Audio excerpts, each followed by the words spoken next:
जय मां संतोषी। फ्रेंड्स, धार्मिक ग्रंथों में शुक्रवार का दिन संतोषी माता की पूजा के लिए बनाया गया है। अत्यंत ही सरल, आसानी से प्रसन्न होने वाली संतोषी माता का व्रत हर तरह से गृहस्थी को धन धान्य, पुत्र, अन्न वस्त्र से परिपूर्ण रखता है और माँ संतोषी अपने भक्तों को हर कष्टों से बचाती है। फ्रेंड्स, आप लोगों ने सुना होगा कि काफी लोग संतोषी माता का व्रत शुक्रवार के दिन करते हैं। शुक्रवार के दिन जो लोग भी व्रत रखते हैं, संतोषी माता का पूजा पाठ करते हैं, उन लोगों को पूजा पाठ के साथ साथ व्रत के पुण्य फलों की प्राप्ति के लिए संतोषी माता की संपूर्ण व्रत कथा जरूर सुननी चाहिए। जो मनुष्य व्रत के दिन कथा नहीं सुनता है, उसका व्रत अधूरा माना जाता है। तो चलिए फ्रेंड्स, आज मैं आपको इस वीडियो के माध्यम से शुक्रवार के दिन की संतोषी माता की व्रत कथा सुनाने जा रही हूँ। कथा को अंत तक जरूर सुने ताकि आपको भी कथा सुनकर संतोषी माता का आशीर्वाद मिल सके, माँ आपको भी आपके कष्टों से मुक्ति दिला सके। एक गांव में एक बुढ़िया रहती थी जिसके 7 बेटे थे। 6 बेटे कमाने वाले थे और एक बेटा निकम्मा था। बुढ़िया माँ 6 पुत्रों का जूठा 7वें पुत्र को दे देती थी। 7वां पुत्र एक दिन अपनी पत्नी से बोला, देखो मेरी माता का मुझ पर कितना प्रेम है। वह बोली, क्यों नहीं, सबका जूठा बचा हुआ जो तुमको खिलाती है।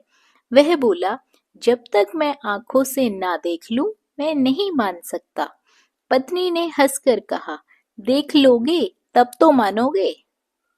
कुछ दिन बाद एक बड़ा त्योहार आया। घर में 7 प्रकार के भोजन और चूरमा के लड्डू बने। वह पत्नी की बात को जांचने के लिए सिरदर्द का बहाना बनाकर पतला कपड़ा सिर पर ओढ़कर रसोई में जाकर सो गया और कपड़े में से सब कुछ देखता रहा। 6 भाई भोजन करने आए। उसने देखा माँ ने उनके पर आसन बिछाए, 7 प्रकार की रसोई परोसी और आग्रह कर करके उन्हें भोजन कराती रही। वह देखता रहा। 6 भाई भोजन कर उठ गए। तब माँ ने उनकी 5 थालियों में से लड्डुओं के टुकड़े को उठाया और एक लड्डू बनाया। जूठन साफ करके माँ ने उसे पुकारा, उठ बेटा उठ, तेरे भाइयों ने भोजन कर लिया है, तू भी उठकर भोजन कर ले। उसने कहा, माँ मुझे भोजन नहीं करना है, मैं परदेस जा रहा हूँ। माता ने कहा, कल जाना हो तो आज ही चला जा। वह बोला, हाँ हाँ जा रहा हूँ। यह देखकर वह घर से निकल गया। चलते समय उसे अपनी पत्नी की याद आई। वह गौशाला में कंडे थाप रही थी। वहां जाकर वो बोला, मेरे पास तो कुछ नहीं है, तुम ये अंगूठी रख लो और अपनी कोई निशानी मुझे दे दो। वह बोली, मेरे पास क्या है, ये गोबर भरा हाथ है। यह कहकर पत्नी ने उसकी पीठ पर गोबर के हाथ की थाप मार दी और वो वहां से चल दिया। चलते चलते दूर देश पहुंचा। वहां एक साहूकार की दुकान थी। वहां जाकर बोला, सेठ जी मुझे नौकरी पर रख लो। साहूकार को नौकर की सख्त जरूरत थी। साहूकार ने कहा, काम देखकर तनख्वाह मिलेगी। उसने कहा, सेठ जी जैसा आप ठीक समझे। उसे साहूकार के यहाँ नौकरी मिल गई। वह वहां दिन रात काम करने लगा। कुछ दिन में दुकान का लेन देन, हिसाब किताब, ग्राहकों को माल बेचना, सारा काम वह करने लगा। साहूकार के 7-8 नौकर थे। वे सब चक्कर खाकर गिरने लगे, लेकिन उसने अपने लगन, परिश्रम और ईमानदारी से सबको पीछे छोड़ दिया। उसे अपने किए का फल मिला। सेठ ने कहा कि तुम्हारा काम बहुत ही अच्छा है। 3 महीने में ही उसे मुनाफे में साझेदारी बना लिया। परिश्रम करते करते 12 वर्ष में वह नगर का नामी सेठ बन गया और सेठ अपना सारा कारोबार उस पर छोड़कर बाहर चला गया। इधर उसकी पत्नी पर क्या बीती वह सुने। सास ससुर उसे दुख देने लगे, गृहस्थी का काम करवाकर उसे लकड़ी लेने जंगल में भेजते। इस बीच घर की रोटियों के आटे से जो भी भूसी निकलती, उसकी रोटी बनाकर उसके लिए रख दी जाती। फूटे नारियल की नरेली में उसे पानी दिया जाता। इस तरह दिन बीतते रहे। एक दिन वह जब जंगल में लकड़ी लेने जा रही थी, तब उसे रास्ते में बहुत सी स्त्रियां संतोषी माता का व्रत करती हुई दिखाई दी। यह वहां खड़ी होकर पूछने लगी, बहनों, यह तुम किस देवता का व्रत करती हो और इसके करने से क्या फल प्राप्त होता है? इस व्रत की क्या विधि है? यदि तुम अपने इस व्रत का विधान मुझे समझाकर कहोगी, तो मैं तुम्हारा बड़ा एहसान मानूंगी। उनमें से एक स्त्री बोली, सुनो, यह संतोषी माता का व्रत है। इसके करने से निर्धनता, दरिद्रता का नाश होता है। लक्ष्मी माँ स्वयं घर पधारती है। मन की चिंताएं दूर होती है, मन को प्रसन्नता और शांति मिलती है। जिसका पुत्र नहीं होता, उसे पुत्र प्राप्ति होती है। प्रीतम बाहर गया हो तो वह शीघ्र ही घर लौट आता है। कुंवारी कन्याओं को मनपसंद सुयोग्य वर मिलता है। चलता हुआ मुकदमा खत्म हो जाता है। कलह कलेश की निवृत्ति हो जाती है। घर में धन जमा हो जाता है। धन जायदाद में लाभ होने लगता है तथा जो भी मन में कामना होती है, सब संतोषी माता की कृपा से पूरी हो जाती है। इसमें कोई भी संदेह नहीं है। वह पूछने लगी, यह व्रत कैसे किया जाता है? यह भी तुम मुझे बताओ, आप लोगों की बड़ी कृपा होगी। वह स्त्री कहने लगी, बिना परेशानी, श्रद्धा और प्रेम से जितना भी बन सके प्रसाद लेना। 5.25 पैसे से 5.25 आने तक, इससे भी ज्यादा शक्ति और भक्ति के अनुसार गुड़ और चना लेना। हर शुक्रवार को निराहार रहकर कथा कहना और सुनना। इसके ओम बीच नहीं टूटने चाहिए। लगातार नियम के पालन करना। सुनने वाला कोई ना मिले तो घी का दीपक जलाकर उसके आगे जल के पात्र को रखकर कथा कहना, परंतु ध्यान रहे कि नियम ना टूटे। जब तक कार्य सिद्ध ना हो, नियम का पालन करना और कार्य सिद्ध हो जाने के बाद व्रत का उद्यापन करना। 3 मास में माता पूरा फल प्रदान करती है। यदि किसी के ग्रह खोटे हैं, तो भी माता 1 वर्ष में अवश्य उनको अनुकूल करती है। कार्य सिद्ध होने पर ही उद्यापन करना चाहिए, बीच में उद्यापन नहीं करना चाहिए। उद्यापन में 2.5 सेर आटे का खाजा तथा इसी अनुसार खीर तथा चने का साग बनाना। 8 बच्चों को भोजन कराना। जहां तक मिले, देवर, जेठ, भाई बंधु, कुटुंब के ही लड़के लेना। ना मिले तो रिश्तेदार और पड़ोसियों के लड़कों को बुलाकर उन्हें भोजन करवाना, यथाशक्ति दक्षिणा देना, माता का पूरा नियम करना। सखी, ध्यान रखना, इस दिन खटाई बिल्कुल भी मत खाना। यह सुनकर वह वहां से चल दी। रास्ते में लकड़ी के बोझ को बेच दिया और उन पैसों से गुड़ चना लेकर माता के व्रत की तैयारी कर आगे चली। रास्ते में संतोषी माता के मंदिर में जाकर माता के चरणों में लौटने लगी, विनती करने लगी, हे माँ, मैं दीन हूँ, मैं निपट मूर्ख हूँ, व्रत के नियम कुछ नहीं जानती हूँ, मैं बहुत दुखी हूँ। हे माता, मैं तेरी शरण में आई हूँ, मेरे दुख दूर कर। माता को दया आई। एक शुक्रवार बीता कि दूसरे शुक्रवार को उसके पति का पत्र आया और तीसरे शुक्रवार को उसका भेजा हुआ पैसा भी आ पहुंचा। यह देखकर जेठानियां मुंह सिकोड़ने लगी। इतने दिनों बाद इतना पैसा आया, इससे क्या बढ़ाई है? लड़के ताने देने लगे, काकी के पास अब पत्र आने लगे हैं, रुपया आने लगा है। अब तो काकी की खातिरदारी बढ़ेगी, अब तो काकी बुलाने से भी नहीं बोलेगी। बेचारी सरलता से कहती है, भैया पत्र आए रुपया आए तो हम सबके लिए अच्छा है। ऐसा कहकर आंखों में आंसू भरकर संतोषी माता के मंदिर में जाकर बैठती है। मातेश्वरी के चरणों में गिरकर रोने लगती है। माँ, मैंने तुमसे पैसा नहीं मांगा, मुझे पैसे से क्या काम, मुझे तो अपने सुहाग से काम है। मैं तो अपने स्वामी के दर्शन और सेवा मांगती हूँ। तब माता ने प्रसन्न होकर कहा, जा बेटी, तेरा स्वामी जल्द ही आएगा। यह सुन खुशी से बावली होकर वह घर आकर काम करने लगी। संतोषी माँ विचार करने लगी, इस भोली पुत्री से मैंने कह तो दिया है कि तेरा पति शीघ्र आएगा, पर आएगा कहाँ से? वह तो इसे स्वप्न में भी याद नहीं करता। उसे इसकी याद दिलाने तो मुझे ही जाना पड़ेगा। संतोषी माता ने उस बुढ़िया के बेटे को स्वप्न में समझाया, पुत्र, तेरी घरवाली बहुत कष्ट उठा रही है। यह बोला, हाँ माता, यह तो मुझे भी मालूम है, परंतु क्या करूं, वहां कैसे जाऊं? परदेश की बात है, लेन देन का सारा हिसाब किताब है, कोई जाने का रास्ता ही नजर नहीं आता। आप ही कोई रास्ता दिखाएं कि मैं वहां कैसे जाऊं। माँ कहने लगी, सवेरे नहा धोकर संतोषी माता का नाम लेकर घी का दीपक जला दंडवत कर वहां दुकान पर जा बैठने लगा। देखते देखते तेरा लेन देन चुक जाएगा, जमा माल बिक जाएगा, सांझ होते होते धन का ढेर लग जाएगा।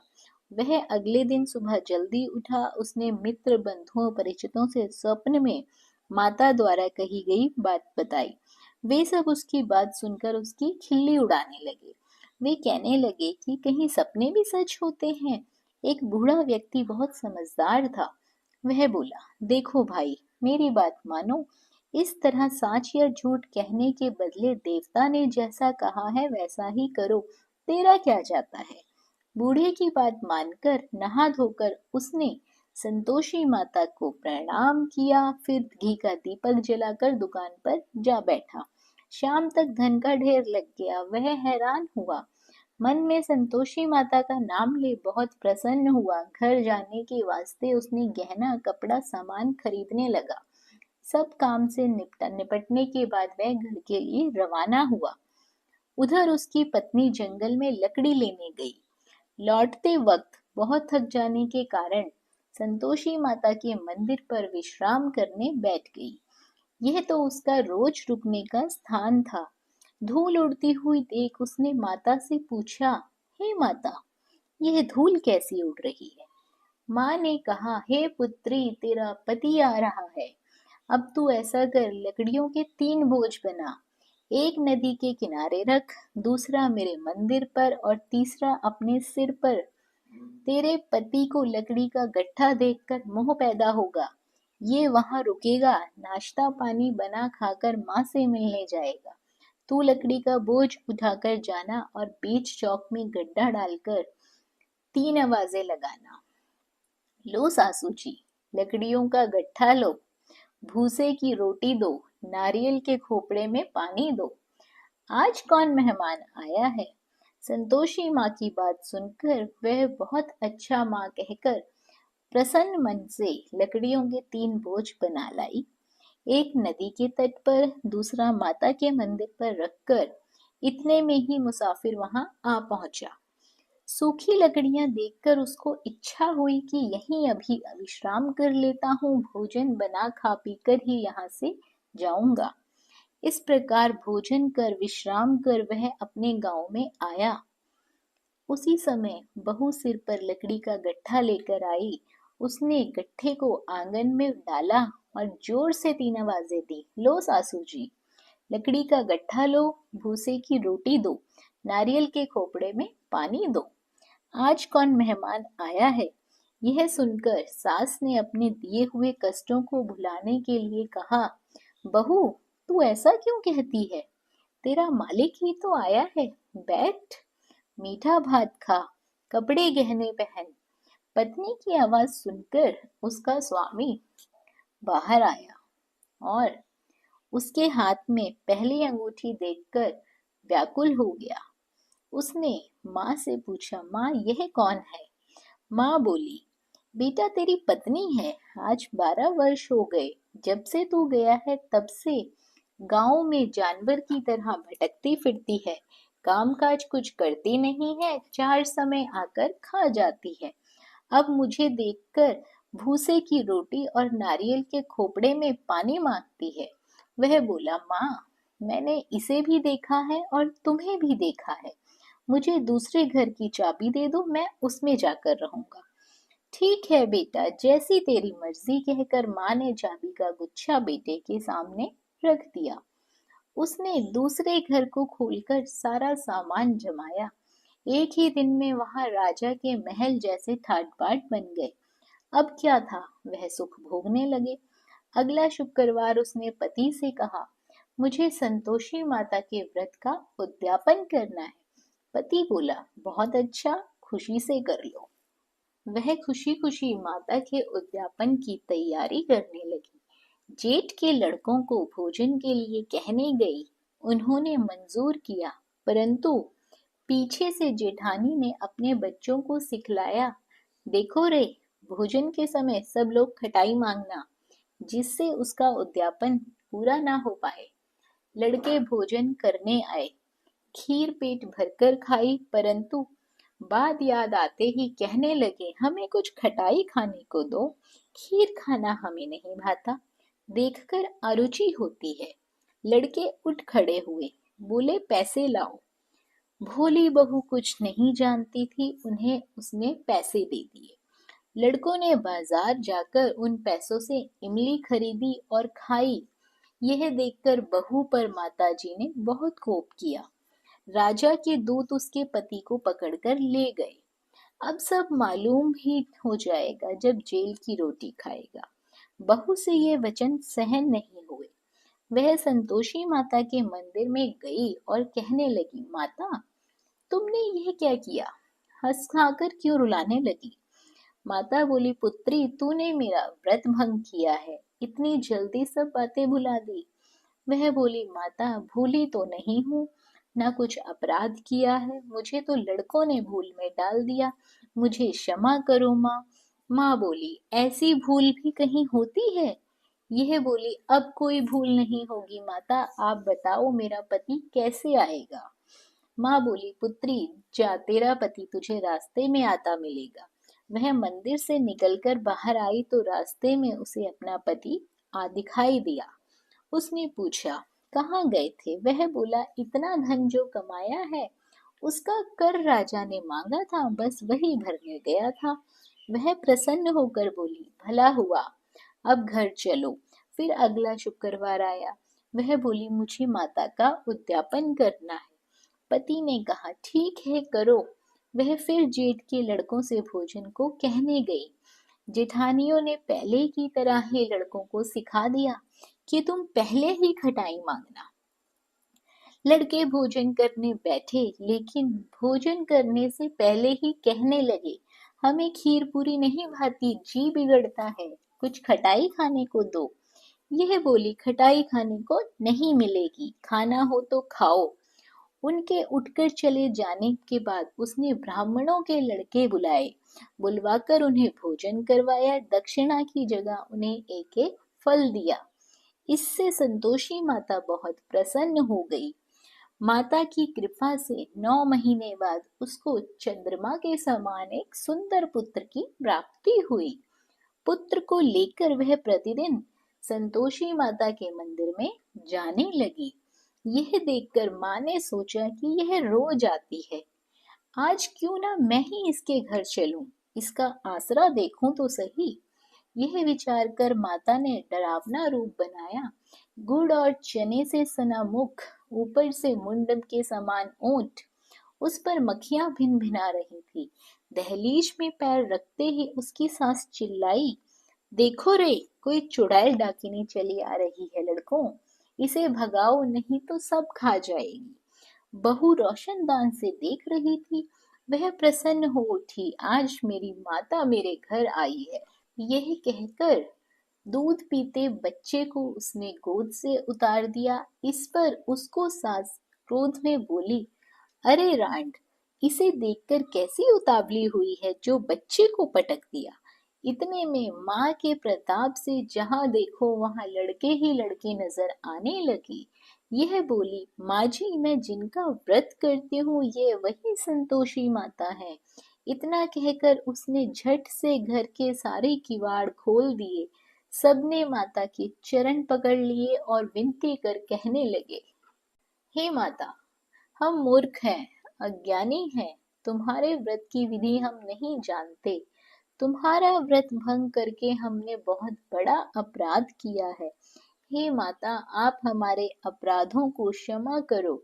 इस प्रकार बार बार कहने पर संतोषी माता प्रसन्न हुई। इसके बाद उसकी सास कहने लगी, हे संतोषी माता, आपने बहू को जैसा फल दिया वैसा सबको देना। जो यह कथा सुने या पढ़े उसका मनोरथ पूर्ण हो, उसकी सारी मनोकामनाएं पूरी हो। फ्रेंड्स, जो भी व्यक्ति संतोषी माता का श्रद्धा भाव से, पूरे भक्ति भाव से, अपनी श्रद्धा अनुसार संतोषी माता का विधिवत पूजन करता है, उसे अनंत सुखों की प्राप्ति होती है। माता उसके जीवन में खुशियां ही खुशियां देती है, उसे खुशियों का वरदान देती है। फ्रेंड्स, कथा अच्छी लगी हो, कथा आपको मन को भाई हो, तो वीडियो को लाइक और शेयर ज़रूर करें। और यदि आप हमारे चैनल पर पहली बार आए हैं और इस तरह की व्रत की, पूजा पाठ की विधियां और कथाएं आपको भी अच्छी लगती हैं, तो चैनल को सब्सक्राइब कर लीजिए, साथ ही बेल आइकन के बटन को दबा दीजिए ताकि आपको हमारी आने वाली वीडियोस की नोटिफिकेशन सबसे पहले मिल सके। बने रहिए आपके अपने YouTube चैनल अंकित वास्तु ज्ञान में। धन्यवाद। जय मां संतोषी।